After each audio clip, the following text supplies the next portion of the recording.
Bonjour, une Audi A1 légendaire, la rapide du DG d'Aston à vendre, la Golf GTI édition 35, la CX-75 en vrai et festivité chez Mercedes à Stuttgart, c'est le menu du jour.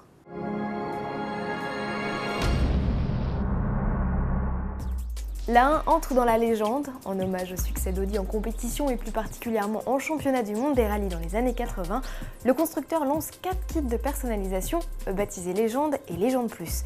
Ils se déclinent tous deux pour l'extérieur et l'intérieur de la voiture.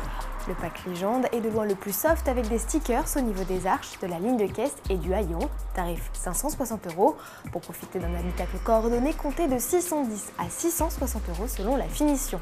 Le kit Légende Plus la joue nettement plus compétition avec des adhésifs du bas de caisse au pavillon, tarif 690 €. Le pack intérieur ajoute au kit précédent volant, levier de vitesse et frein à main en cuir rouge, prix 1340 €. En bref, le docteur Ulrich Bess, le directeur d'Aston Martin, met en vente sa rapide de fonction pour venir en aide aux victimes du séisme au Japon. Une GT 4 places pas tout à fait comme les autres. Outre un numéro de châssis spécifique, elle adopte une teinte bleue et un intérieur cuir noir. La sportive sera l'un des lots phares de la vente aux enchères Aston Martin Bohams, organisée le 21 mai prochain à Newport en Angleterre, où se trouvent les ateliers de la firme. Le catalogue de la vente est en ligne sur bohams.com. Volkswagen célèbre les 35 ans de la Golf GTI à coup de série spéciale. Malheureusement pour nous, l'édition 35 est réservée au marché allemand. Pour ceux que cela n'arrêterait pas, quelques détails. Elle sera lancée le 12 mai, tarif 30 425 €. Précisons que cette version de la sportive voit sa puissance passer de 210 à 235 chevaux et qu'elle reçoit des badges spécifiques à l'extérieur et dans l'habitacle.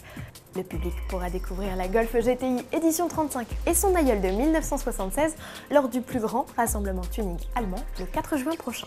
Focus à présent sur la CX-75, le concept anniversaire de Jaguar n'a pas laissé indifférent depuis ses premiers pas au Mondial de l'Automobile de Paris. Un engouement tel que la firme a décidé de produire sa super sportive en petite série, 250 exemplaires seulement. L'écurie de Formule 1 Williams en charge de la technique nous fait saliver avec quelques chiffres, notamment un 0 à 100 exécuté en moins de 3 secondes et une vitesse maxi de plus de 320 km/h. Prévu pour 2013, le monstre pourrait s'échanger contre un chèque de plus de 800 000 € selon les premières rumeurs. On se quitte avec ces images réalisées le week-end dernier à Stuttgart. Mercedes fêtait ses 125 ans en compagnie de ses pilotes DTM ainsi que de grands sportifs.